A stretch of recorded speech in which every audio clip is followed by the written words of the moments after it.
Okay, आज हमारा है डे नंबर 2, ठीक है, जो आपका चैप्टर नंबर 1 है कंपनीज एक्ट का।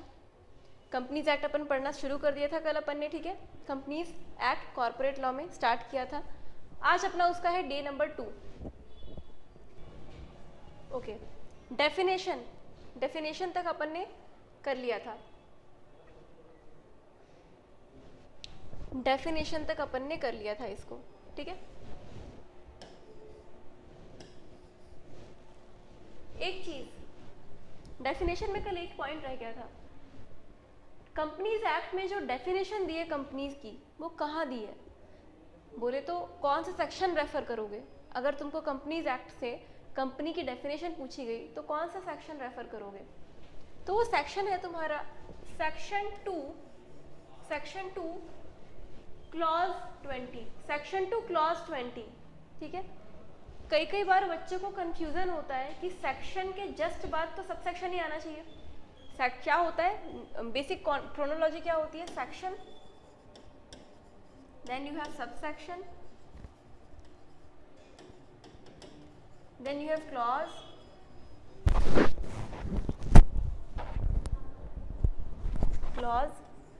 And then we have sub clause. ये आपकी क्रोनोलॉजी होती है, ठीक है। ये सीक्वेंस है, section, sub section, clause, sub clause.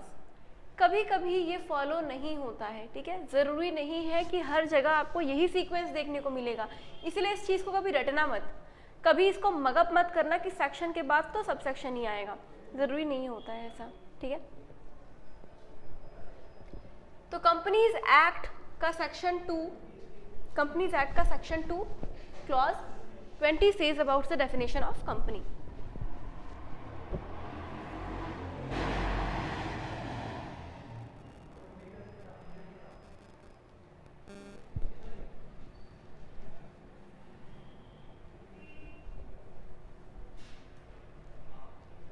ठीक है।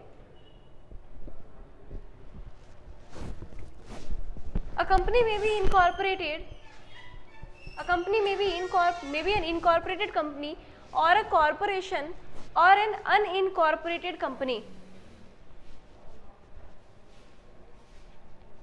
An incorporated company is a single and legal artificial person distinct from its individual constituting it, whereas unincorporated company such as partnership is a mere collection or aggregation of individual.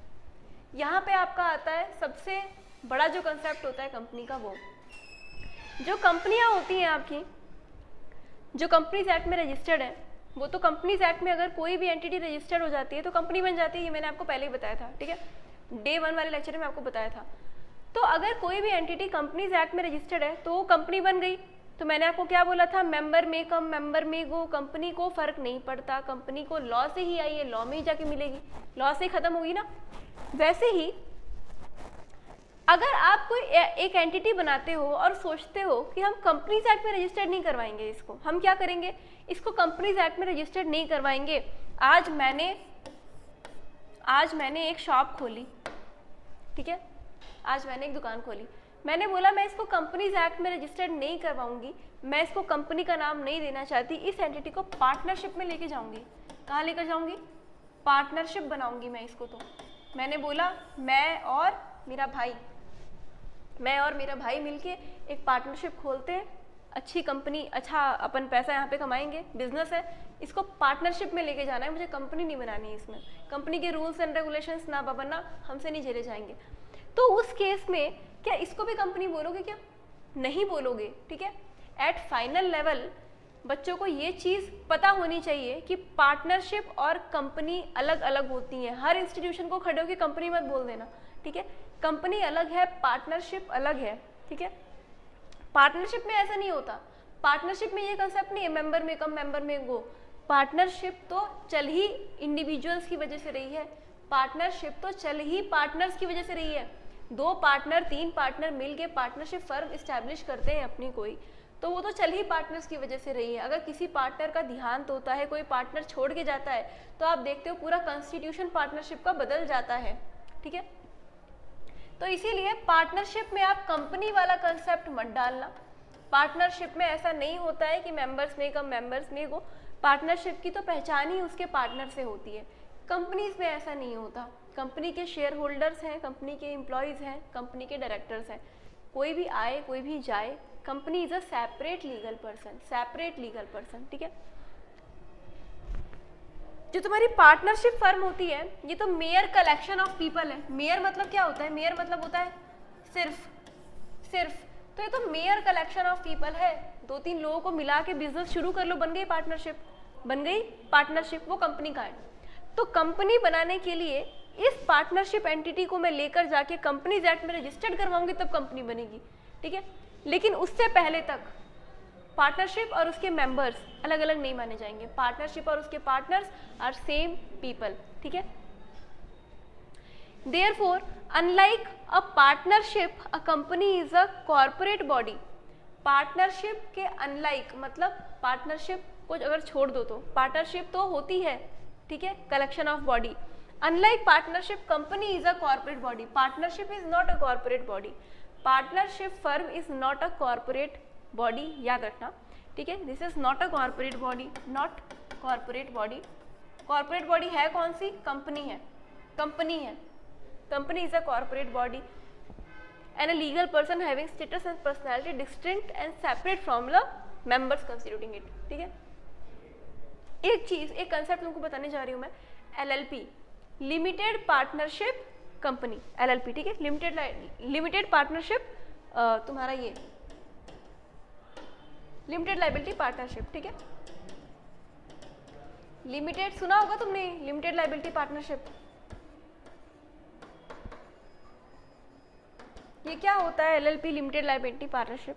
ये होता है limited liability partnership, अपने को company भी चाहिए और partnership भी चाहिए, अपन को दोनों का मिक्स चाहिए। हमको ये भी नहीं चाहिए कि हम कंपनी बनाए और कंपनी के रूल्स एंड रेगुलेशंस में उलझ कर रह जाए, और हमको ये भी नहीं चाहिए कि हम पार्टनरशिप फर्म बनाए और सेपरेट लीगल एंटिटी मिल ही ना पाए हमको।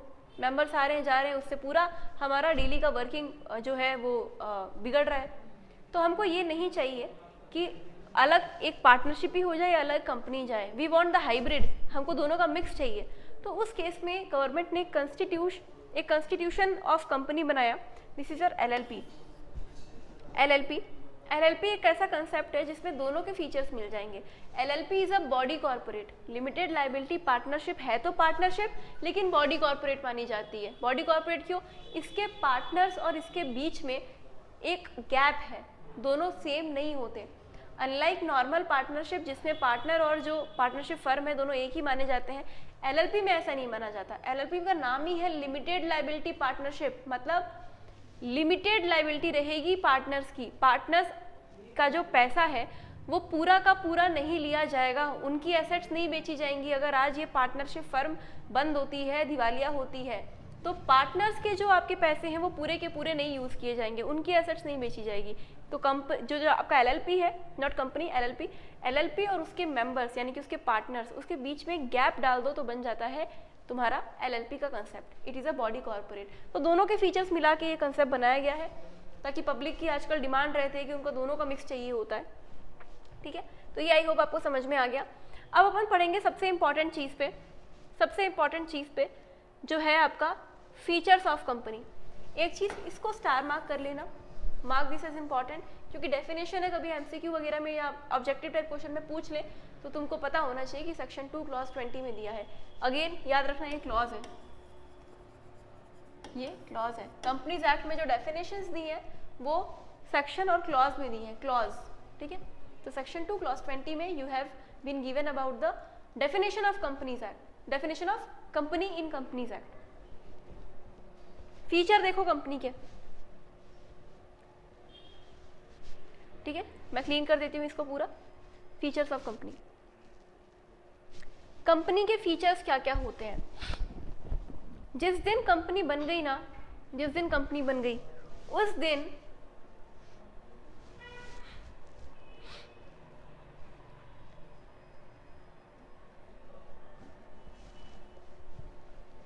दिन कंपनी बन जाती है सेपरेट लीगल पर्सन।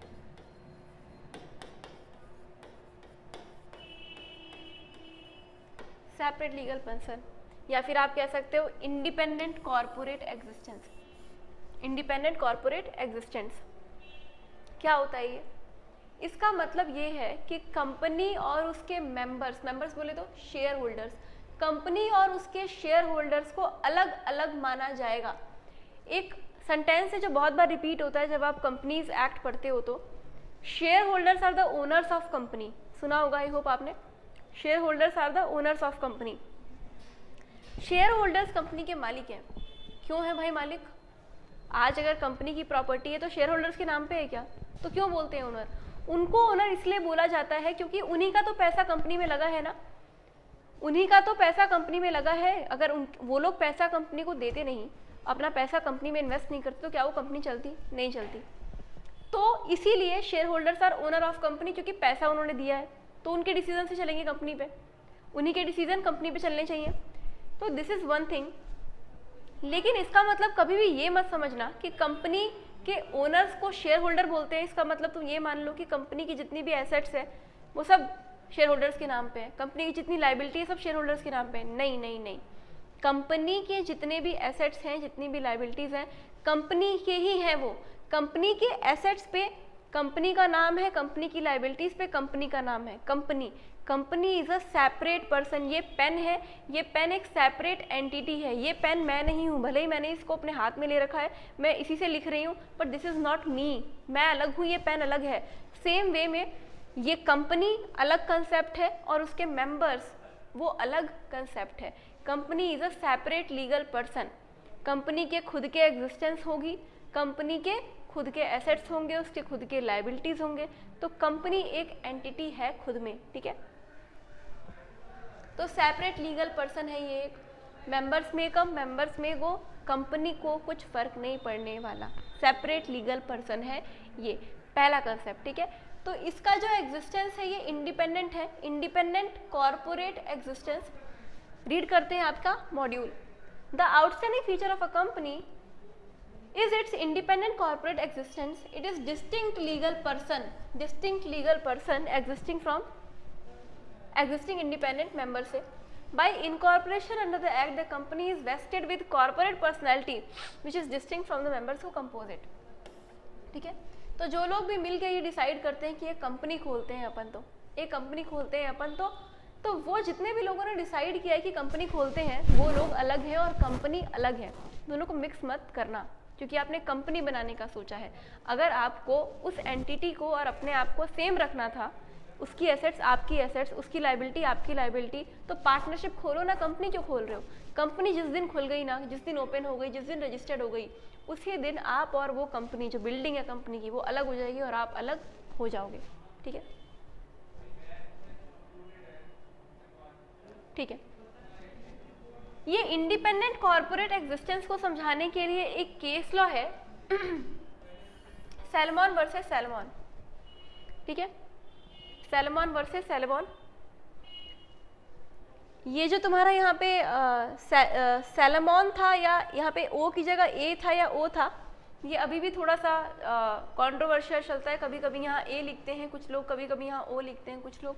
तो तुम तो अपने मॉड्यूल जैसा ही लिखना, जैसा मॉड्यूल में लिखा है, salmon versus salmon and company. ये केस बहुत इंटरेस्टिंग है, इसको एक बार समझते हैं। इससे तुमको समझ में आएगा कि क्या मतलब है कंपनी के इंडिपेंडेंट एग्जिस्टेंस का।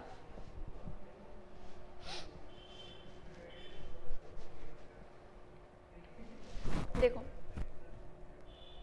एक बार ये जो मॉड्यूल है उसको थोड़ा सा मैं जूम इन कर रही हूँ, क्योंकि अभी इसका थोड़ी देर तक इसका काम नहीं आएगा, अगले 5 मिनट तक। देखो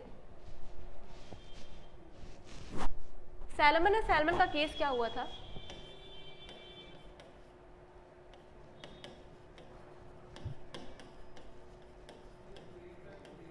सैलमन एंड सैलमन कंपनी, ठीक है। ये एंड नहीं, यहाँ पे वर्सेस लिखते हैं। वर्सेस का मतलब क्या होता है?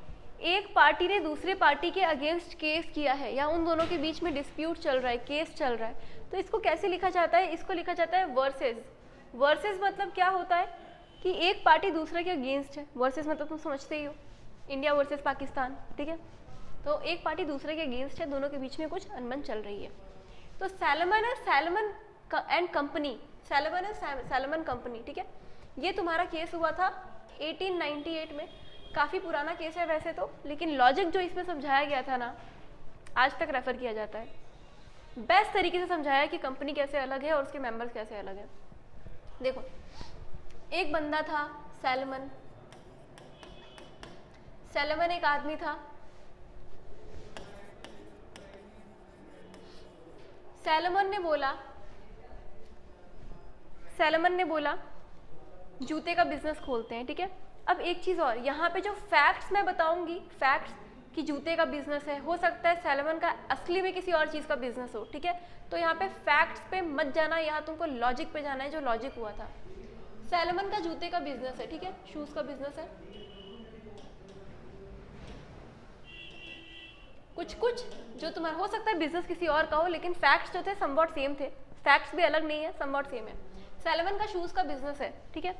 सैलमन बोलता है कि शूज़ का बिजनेस तो खोल लिया, एक दुकान खोली है नॉर्मल, ये तो कहाँ ही चलेगी फ्यूचर में, कंपनी बनाते हैं, कंपनी बनाएंगे तो अच्छा खासा प्रॉफिट होगा, लोगों को ही पता चलेगा कि भाई सैलमन की कंपनी है, तो कंपनी तो थोड़ी रेपुटेशन बढ़ जाती है कंपनी की अपने आप ही। तो इन्होंने बोला क्यों ना एक कंपनी खोली जाए, अच्छा फर्स्ट क्लास बिजनेस चल रहा था इनका, तो कंपनी में कन्वर्ट करने को सोचा।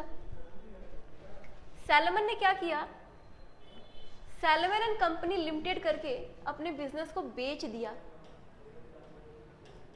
सैलमन एंड कंपनी बनाई उसने, एक कंपनी बनाई और अपने बिजनेस को बेच दिया, उस कंपनी को बेच दिया। और बदले में सैलमन एंड कंपनी से क्या लिया, कुछ डिबेंचर्स लिए। डिबेंचर्स थे सिक्योर्ड वाले, सिक्योर्ड डिबेंचर समझते हो? सिक्योर्ड डिबेंचर मतलब, पहले डिबेंचर का मतलब समझो। डिबेंचर का मतलब होता है कि एक डॉक्यूमेंट इशू किया है कंपनी ने तुम्हारे को, और उस डॉक्यूमेंट में तुमने क्या किया है, तुमने सामने वाली कंपनी को कुछ पैसे दे रखे हैं, एज अ लोन। कंपनी के लिए ये एक लाइबिलिटी है, कंपनी के लिए लोन है। डिबेंचर लाइबिलिटी साइड में दिखाते हो ना, तो कंपनी के लिए ये एक लोन होता है जो उसने किसी से लिया है। तो सैलमन को डिबेंचर इशू किए, सिक्योर्ड डिबेंचर। और सिक्योर्ड मतलब कि उसने किसी एसेट पे, सैलमन कंपनी की जो भी एसेट है, सपोज करो बिल्डिंग है, उस बिल्डिंग पे राइट क्रिएट कर लिया कि अगर सैलमन एंड कंपनी बंद होती है या सैलमन एंड कंपनी दिवालिया होती है, उस केस में इसकी एसेट्स को बेचकर उस डिबेंचर का पैसा चुकाया जाएगा। यानी कुल मिला के कंपनी ने डिबेंचर इशू किए सैलमन को, क्योंकि उसने अपना बिजनेस पूरा का पूरा सैलमन को बेचा था। एक कंपनी बनाई सैलमन ने, ठीक है, वो बिजनेस उसने सैलमन एंड कंपनी को बेच दिया। बदले में सैलमन एंड कंपनी से बेचने के बदले कुछ तो लेगा ना, बिजनेस बिकते हैं तो पैसा तो आता है, तो उससे पैसे में क्या लिया, सिक्योर्ड डिबेंचर लिए थोड़े से, इसकी एसेट्स गिरवी रख ली, इसलिए सिक्योर्ड है, ठीक है, मॉर्गेज रख के दिया है। यानी कि अगर ये पैसा नहीं चुका पाया, डिबेंचर का लोन नहीं चुका पाया टाइम आने पर, तो उसकी एसेट्स को बेचकर इसका पैसा चुकाया जाएगा। इसलिए ये इंपॉर्टेंट कंसेप्ट है, ध्यान देना, सिक्योर्ड डिबेंचर, क्योंकि आगे की कहानी जो है वो इसी के ऊपर चलने वाली है, सिक्योर्ड डिबेंचर पे। दूसरा, थोड़ा सा कैश भी दे दिया और थोड़े से इक्विटी शेयर होल्डर दे दिए, थोड़े से इक्विटी शेयर्स दे दिए, ठीक है। इस तरीके से उसने कुछ करीबन 38 या 39,000 का करके कुछ इन लोगों का पूरा परचेज कंसिडरेशन बना, ठीक है। तो बिजनेस शूज़ का बिक गया सैलमन को। सैलमन एंड कंपनी ने क्या किया, सैलमन एंड कंपनी ने शूज़ का जो बिजनेस था उसके बदले इसको 3 चीज़ें दे दी एज अ परचेज कंसिडरेशन, ठीक है। ये दोनों पीसी है, पीसी परचेज कंसिडरेशन है। अब सैलमन खुश, कंपनी बन गई, एकदम बन के तैयार हो गई। सैलमन को लगा अब तो कंपनी में कन्वर्ट हो गई है, हमारा बिजनेस खूब रफ्तार से दौड़ेगा भाई, ठीक है। एक्चुअल में ऐसा नहीं हुआ। इनका जो बिजनेस था ज़्यादा दिन नहीं चल पाया, डूब गया, अनफॉर्चुनेटली डूब गया। अब क्या किया जाए, कुछ साल में ख़त्म हो गया बिजनेस। तो अब हुआ क्या, कंपनी जब बंद होने जा रही थी उससे पहले सैलमन एंड कंपनी ने और भी लोगों को डिबेंचर्स इशू किए थे। कंपनी है डिबेंचर इशू कर सकती है, तो सैलमन एंड कंपनी ने और भी लोगों को डिबेंचर इशू किए थे, तो और भी तरीके के सिक्योर्ड डिबेंचर थे। तो कुल मिला के जो सिक्योर्ड डिबेंचर जब कंपनी बंद होने जा रही थी उस टाइम जो सिक्योर्ड डिबेंचर्स थे वो कौन कौन थे? एक तो अदर्स थे, अदर सिक्योर्ड डिबेंचर्स में थे, और एक हमारे सलमान भाई थे, सलमान, ठीक है।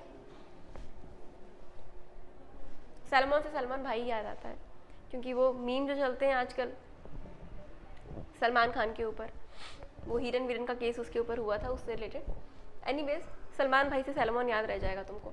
तो ये जो केस हुआ था इसमें क्या हुआ, अब सिक्योर्ड डिबेंचर, अब जिस दिन केस चल रहा है कंपनी के ऊपर, कंपनी बंद होने वाली है क्योंकि बिजनेस कुछ चल नहीं रहा तो बंद करना पड़ेगा, उस दिन सिक्योर्ड डिबेंचर में एक तो सलमान खुद था और एक बाकी लोग भी थे, बाकी अदर पब्लिक भी थी। अब एक चीज, एक कंसेप्ट और याद रखना, जब सैलमन एंड कंपनी बनी थी ना, जब बनी थी उस टाइम क्या हुआ था, सैलमन ने जब ये बिजनेस अपना बेचा था कंपनी में कन्वर्ट करने के लिए अपने बिजनेस को, उस टाइम इसने अपने ही बच्चों को, you can say son and daughter, son and daughter, इसके 4 लड़के थे, एक बेटी थी, सन एंड डॉटर और उसकी वाइफ, और वो खुद सैलमन हिमसेल्फ, सैलमन खुद, ठीक है। क्या हुआ इसमें, उसके बच्चे, उसकी जितने बच्चे थे, उसके बेटे, उसकी बेटी, उसकी बीवी और वो खुद कंपनी के मेंबर बन गए। तुम जब कंपनी का इनकॉर्पोरेशन पढ़ोगे तो उस टाइम पढ़ोगे कि जब भी कंपनी बनती है तो उसको कम से कम 7 मेंबर, पब्लिक कंपनी के केस में कम से कम 7 मेंबर्स जो हैं आपको यहाँ पे चाहिए होते हैं, 7 मेंबर्स आपको कम से कम चाहिए होते हैं अगर आप कंपनी बनाना चाहते हो तो। इनिशियली 7 मेंबर आपको चाहिए ही होते हैं, 7 मेंबर कुछ नहीं होते, शेयर होल्डर होते हैं, कंपनी का शेयर इनके पास होना चाहिए, तो कम से कम 7 ऐसे मेंबर होने चाहिए। तो 4 उसके बच्चे आ गए, 4 लड़के थे, 4 लड़के आ गए, एक लड़की आ गई, 5, एक सैलमन की बीवी है और एक सैलमन खुद, 7 लोग हो गए टोटल। अब आते हैं फ्यूचर में, जब कंपनी बंद होने जा रही है। अब कंपनी बंद होने जा रही है, 39,000 का पीसी हो गया, ठीक है। कंपनी अब बिकने वाली है, कंपनी के एसेट्स वगैरह सब बिकेंगे, कंपनी के पूरे एसेट्स बिकेंगे और कंपनी के जितने भी लोन्स हैं वो चुकाए जाएंगे। लोन चुकाए जाएंगे मतलब डिबेंचर भी चुकाया जाएगा, बिल्कुल डिबेंचर चुकाया जाएगा। सिक्योर्ड डिबेंचर है, यानी कि सिक्योर्ड का मतलब क्या है, एसेट बिकी है तो सबसे पहले सिक्योर्ड वालों को पैसा मिलता है, सबसे पहले सिक्योर्ड वालों को पैसा मिलता है जब एसेट बिकती है। तो अब एसेट बिक रही है, सिक्योर्ड वालों को पैसा मिलेगा, सिक्योर्ड वाले को पैसा मिलने तो वाला था, मिलने वाला था। सैलमन भी खुश था। सैलमन क्यों खुश था, क्योंकि वो भी तो डिबेंचर होल्डर है, सिक्योर्ड डिबेंचर है ना, वो भी कंपनी ने पीसी में उसको सिक्योर्ड डिबेंचर दिया था ना, मैंने कहा था इंपॉर्टेंट चीज़ें ध्यान से देखना। तो सैलमन खुश हो गया कि मेरे को भी मिलेगा पैसा, एसेट बिकेगी तो मुझे भी पैसा मिलेगा, सैलमन इज हैप्पी। लेकिन प्रॉब्लम किसको हुई, प्रॉब्लम हुई बाकी लोगों को, उन लोगों को हुई सैलमन से जलन, सैलमन से उनको हुई दिक्कत। उन्होंने बोला, कोर्ट को क्या बोला, इधर लिखती हूँ कोर्ट को क्या बोला, उन्होंने कोर्ट को बोला, ये जो जितने भी लोग थे बाकी के सिक्योर्ड डिबेंचर, इन्होंने कोर्ट को बोला कि सैलमन को किस बात का पैसा दे रहे हो भाई, सैलमन को किस बात का पैसा दे रहे हो, सैलमन और सैलमन एंड कंपनी तो एक ही है, सैलमन एंड कंपनी तो एक ही है ना, तो सैलमन को किस बात का पैसा। उन्होंने बोला क्यों एक है, क्यों एक है, क्योंकि ये जो कंपनी है सैलमन एंड कंपनी, इसका सिक्योर्ड डिबेंचर कौन, सिक्योर्ड डिबेंचर कौन, सैलमन, एस से डिनोट कर रही हूं समझ जाना, सैलमन। शेयर होल्डर कौन, शेयर होल्डर कौन, सैलमन। सिक्योर्ड डिबेंचर कौन, शेयर होल्डर कौन, कंपनी बनाई किसने, यानी कंपनी का मेन आप कह सकते हो प्रमोटर, मोटर, कंपनी का प्रमोटर कौन, सैलमन। सिक्योर्ड डिबेंचर वो, शेयर होल्डर वो, प्रमोटर वो, और उसी के खानदान पूरा ले आया वो मेंबर्स बनाने के लिए कंपनी का। सैलमन की फैमिली भी तो मेंबर है, वो 7 मेंबर जो चाहिए थे अपनी फैमिली में से तो ले लिए उसने, तो उसका पूरा फैमिली भी इन्वॉल्व हो गया, है ना। तो अब ये बोल रहे हैं यहाँ पे कि सैलमन और सैलमन कंपनी अलग कैसे हुए। यहाँ तो पूरा हर जगह सैलमन सैलमन ही पढ़ने को दिख रहा है। Share holder salmon, member salmon, और मेंबर्स कौन है, सैलमन की फैमिली, सब कुछ तो सैलमन ही है। तो सैलमन और सैलमन एंड कंपनी अलग कैसे हुए, वो तो सेम है, तो उनको क्यों दे रहे हो सिक्योर्ड डिबेंचर, उनको लास्ट में दो, उनको लास्ट में दो, उसको अनसिक्योर्ड मानो। ये इनका वर्डिक्ट था, ये इनका ओपिनियन था। कोर्ट ने क्या बोला, हाउस ऑफ लॉर्ड्स मतलब होता है जो कोर्ट के जो जजेस होते हैं उनको, फॉरेन के केस हुए थे, तो फॉरेन में ऐसा जो केस हुआ था उसमें हाउस ऑफ लॉर्ड्स बैठते हैं, यानी जो तुम्हारे जजेस होते हैं वो। उन्होंने क्या बोला कि सैलमन एंड कंपनी, ध्यान देना, सैलमन एंड कंपनी अलग है, दे आर नॉट सेम। उन्होंने बोला ये अलग है। अभी क्यों अलग है, हर जगह तो सैलमन ही था इसमें, है ना। तो कंपनी का नाम भी सैलमन रखा है, बताओ, अपने नाम पे कंपनी का नाम भी रखा है, तो अलग कैसे हुए। तो कोर्ट ने ये बोला कि Salomon and company are different people, क्योंकि कंपनी एक सेपरेट लीगल एंटिटी है और सैलमन एक अलग पर्सन है। Company is separate from its members who constitute it. जिन लोगों का हाथ है कंपनी को बनाने में, उन लोगों से कंपनी की खुद की जो आइडेंटिटी है वो अलग है। Company has a separate legal entity भाई, तो सैलमन को अलग रखो ना। तो सैलमन यहाँ पे भले ही शेयर होल्डर है, सैलमन की खुद की फैमिली भले ही मेंबर बनी हुई है यहाँ पे, लेकिन फिर भी अगर सैलमन सिक्योर्ड डिबेंचर है तो वो अलग है और कंपनी अलग है, यानी सैलमन को यहाँ पे वो सिक्योर्ड डिबेंचर जो है उसका पैसा मिलेगा। एसेट बिकेगी तो सबसे पहले सैलमन को भी पैसा मिलेगा, अगर बाकी सिक्योर्ड डिबेंचर को मिलेगा तो उन्होंने बोला कि सैलमन जो है यहाँ पे, सैलमन वो यहाँ पे सेपरेट लीगल एंटिटी माना जाएगा, सेपरेट लीगल एंटिटी माना जाएगा। तो केस किसके फेवर में हुआ था, सैलमन के फेवर में, ठीक है, सैलमन के फेवर में ये केस हुआ था। तो कोर्ट ने क्या बोला, Salomon and company are different people, वो सेम लोग नहीं है भाई, ठीक है। तो भले ही हर जगह सैलमन है, उसकी फैमिली है, हर जगह है, लेकिन वो सिक्योर्ड डिबेंचर है कि नहीं ये बताओ, है। और कंपनी और उसका ओनर अलग माना जाता है कि नहीं माना जाता है, माना जाता है, अलग करो, ठीक है। तो सिक्योर्ड डिबेंचर अगर बिकेगा तो किसको मिलेगा, उसको भी मिलेगा, सैलमन को भी मिलेगा। ये तुम्हारा पूरा केस था सैलमन एंड कंपनी वाला। अगर किसी को नोट करना है तो कर सकते हैं, otherwise I will proceed.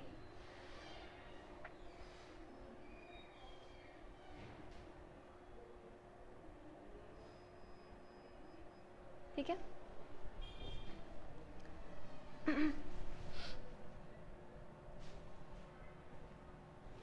Okay. तो ये था तुम्हारा सैलमन का केस। देखो सारे केस लॉस मैं तुमको नहीं समझाऊंगी, जो मैंने यहाँ पे केस लॉ तुमको समझाया सारे के सारे नहीं समझाऊंगी, मैं वही समझाऊंगी जो तुम्हारी कंसेप्चुअल क्लैरिटी के लिए ज़रूरी है, कंसेप्चुअल क्लैरिटी के लिए जो ज़रूरी है, ठीक है।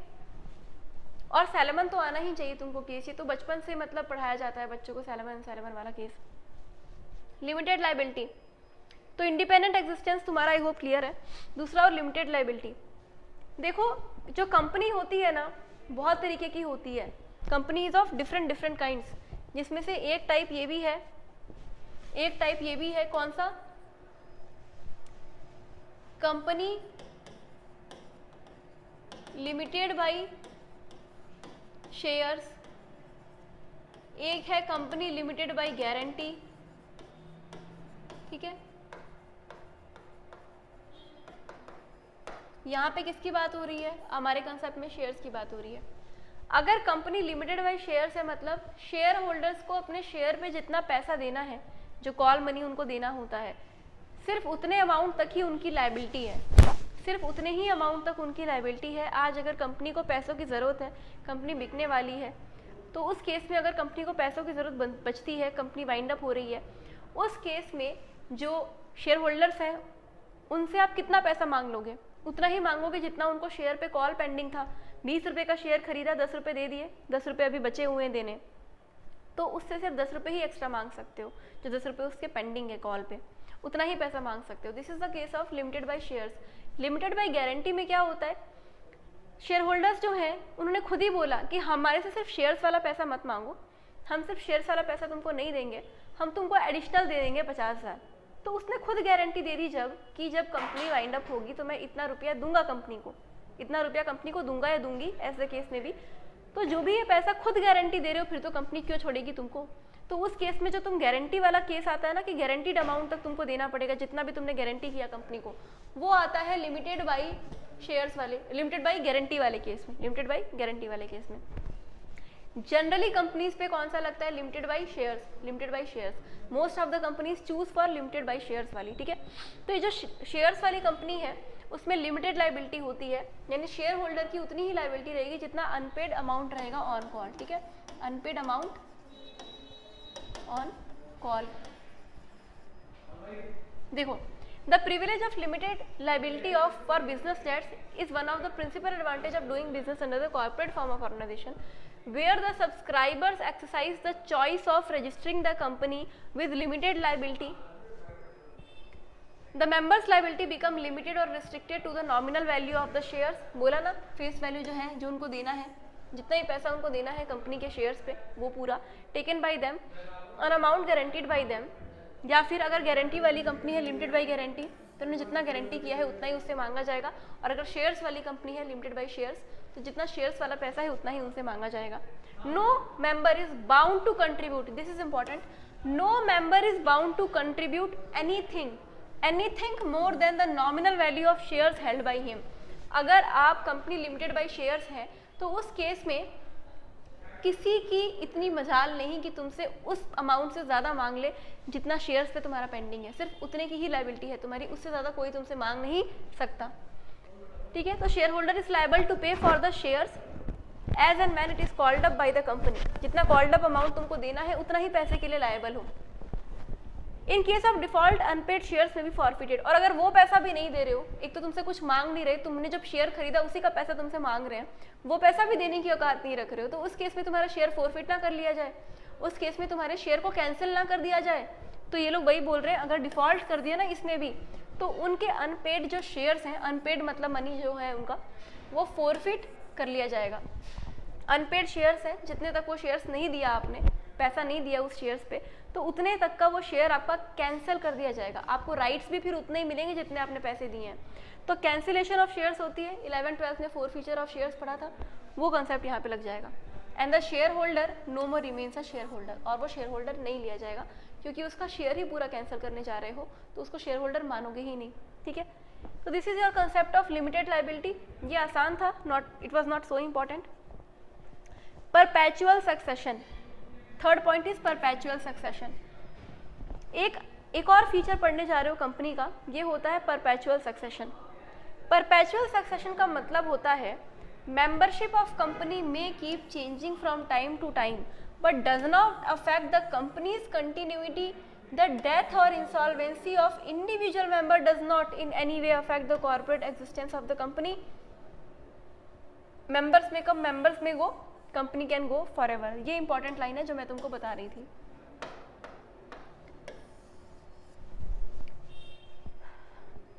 ठीक है, तो कोई भी आए कोई भी जाए, कंपनी को फर्क नहीं पड़ेगा। कंपनी के पास क्या है? Perpetual succession. परपेचुअल सक्सेशन मतलब वो चलती जाएगी जब तक लॉ उसके ऊपर रोक नहीं लगाता। एक केस तुमको बताती हूँ। कंपनी के ऊपर, कंपनी की जो बिल्डिंग है, ठीक है, अच्छा है, ध्यान से सुनना, इंटरेस्टिंग है। कंपनी जो बिल्डिंग है, सपोज करो ये जो केसीसी का पूरा इंटरप्राइज है, इंस्टीट्यूशन है, ये एक कंपनी है, दिस इज अ कंपनी। ये बिल्डिंग पे एक बम आके गिर गया, एक बम आके इस बिल्डिंग पे गिर जाता है। अब मुझे ये बताओ, सब कुछ तहस नहस हो गया, कंपनी में मीटिंग चल रही थी, सारे शेयर होल्डर्स प्रेजेंट थे, कंपनी पे बम आके गिर गया, कंपनी के चिथड़े उड़ गए, ठीक है, कंपनी के चिथड़े उड़ गए, एक हिस्सा वहाँ गया, एक हिस्सा यहाँ गया, कंपनी खाक हो गई, कुछ नहीं बचा। और जो लोग थे, आप तो जानते ही हो, जब दीवारें ही नहीं बचे तो लोग कहाँ से बचेंगे? तो कोई नहीं बचा, सबकी हड्डियाँ इधर गिरी उधर गिरी, हर जगह खून ही खून, पूरी कंपनी उड़ गई, कंपनी के जितने मेंबर्स हैं सब जगह से उड़ गए, कोई किसी का कुछ एक हिस्सा नहीं मिल रहा। अब मुझे बताओ, कंपनी क्या एग्जिस्टेंस में है अभी भी? क्या अब भी कंपनी एग्जिस्टेंस में है? अभी कंपनी के पास परपेचुअल सक्सेशन है क्या? बम गिर गया भाई कंपनी के ऊपर, कंपनी रही ही नहीं, कुछ नहीं बचा, सब पेपर सब कुछ, एक एविडेंस नहीं बचा कंपनी के होने का। अब बताओ, यहाँ पे केस ये है कि ये कंपनी आज भी एग्जिस्टेंस में है, company is still in existence. Company का सेपरेट लीगल एंटिटी होना, उसको उसकी बिल्डिंग से लिंक क्यों करते हो? उसको उसकी बिल्डिंग से क्यों लिंक करना? बिल्डिंग तो क्या है, दीवारों से बनी है, आज दीवार बनी है कल धंस जाएगी, किसको फर्क पड़ता है? कंपनी का जो ओनरशिप है ना, वो उसका इनकॉर्पोरेशन का सर्टिफिकेट होता है, certificate of incorporation, certificate of incorporation, ठीक है। तो कंपनी का बर्थ सर्टिफिकेट है इनकॉर्पोरेशन का सर्टिफिकेट, वो जिस दिन तक आरओसी ने चला रखा है ना, जिस दिन तक आरओसी ने उसको चला रखा है तब तक कंपनी एग्जिस्टेंस में रहेगी। जिस दिन लॉ में ये बोल दिया गया कि ये कंपनी बंद करो, ये कंपनी बंद होगी, कंपनीज एक्ट के अंदर कंपनी को बंद करवाया गया है, या किसी ट्राइब्यूनल या किसी हायर अथॉरिटी ने बोला कि आज कंपनी को बंद करो, उस दिन जिस दिन कंपनी बंद होगी तब माना जाएगा, डॉक्यूमेंट पे साइन होगा कि हाँ भाई आज कंपनी बंद हुई है, तब माना जाएगा कि कंपनी की डेथ हुई है, उस दिन माना जाएगा company is no more in existence. Otherwise bomb गिरे, कुछ भी हो, भूकंप आए, कंपनी धंस जाए, company still in existence, perpetual succession है, ठीक है। कोई भी कंपनी में आए भी, कोई भी कंपनी से जाए, कंपनी को फर्क नहीं पड़ेगा, कंपनी इंडिपेंडेंट पर्सन है, कंसेप्ट क्लियर। दूसरी चीज, बहुत सी ऐसी कंपनीज है ना जिनके ओनर 100 साल पहले कंपनी को बनाकर चले गए, आज भी तो वो कंपनियां चल रही हैं ना। क्यों चल रही हैं? उनके ओनर तो खत्म हो गए, उनके ओनर तो अब नहीं रहे, तो इससे कोई फर्क नहीं पड़ता, क्योंकि ओनर से मतलब ही नहीं है, कंपनी सेपरेट पर्सन है और बाकी लोग अलग पर्सन है, ठीक है।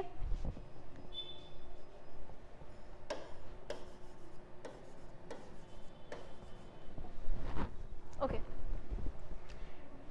Separate property as a separate owner, separate property as a separate owner.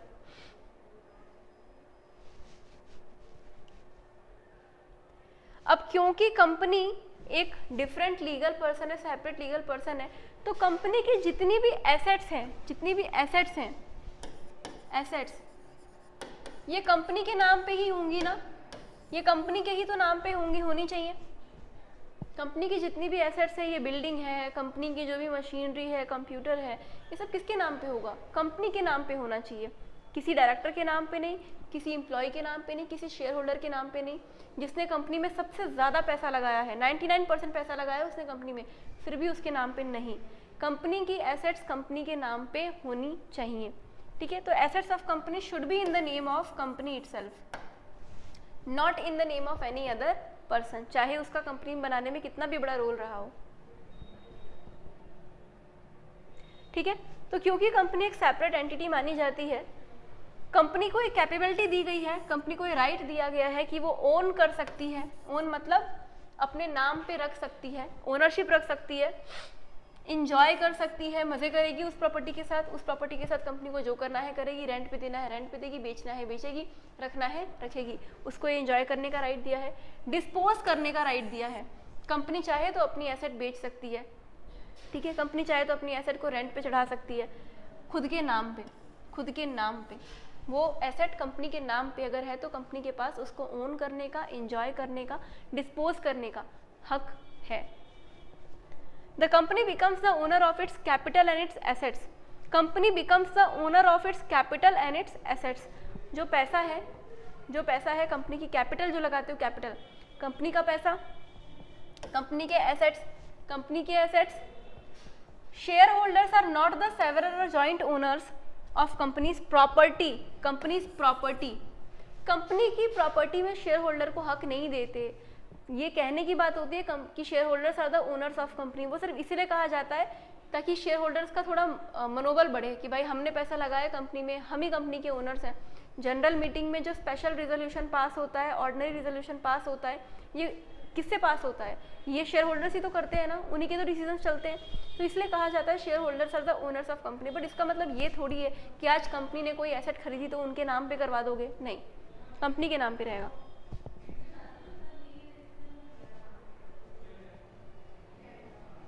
ठीक है, आगे देखो, the property is vested in the company as a body corporate and no changes of individual membership affect the title. मैंने कहा तुमको कोई भी आए कोई भी जाए, कंपनी को फर्क नहीं पड़ता, तो कंपनी की एसेट्स को क्यों फर्क पड़ेगा? कंपनी की एसेट्स तो कंपनी के नाम पे है, जब तक कंपनी जिंदा है वो एसेट भी जिंदा है, ठीक है, उस पे हक किसका है? कंपनी का है। Now the property however much the share holder may come and to remain vested in the company, and the company can convey, assign, mortgage or otherwise deal with it irrespective of these mutations. क्या बोल रहे हैं? कुछ भी change हो जाए, mutation मतलब होता है चेंज, तो कुछ भी चेंज हो जाए कंपनी के अंदर, आज कोई भी शेयर होल्डर आए, कोई भी शेयर होल्डर जाए, किसी शेयर होल्डर की डेथ हो जाती है, उससे कंपनी को फ़र्क नहीं पड़ेगा. ऑलराइट, मैं तुमको क्यों बता रही हूँ, क्योंकि आगे जो कंसेप्ट आएंगे ना, like lifting of corporate veil, वहाँ पे तुमको इन कंसेप्ट पे डाउट करना है, इन्हीं कंसेप्ट पे डाउट करना है. तो पहले ये कंसेप्ट स्ट्रांग तो बनाओ, तब तो जाके वो कंसेप्ट पे डाउट करोगे. पहले से ही डाउटफुल हो तो वहाँ जाके यही बोलोगे हमको तो लग ही रहा था कंपनी सेपरेट लीगल पर्सन नहीं है.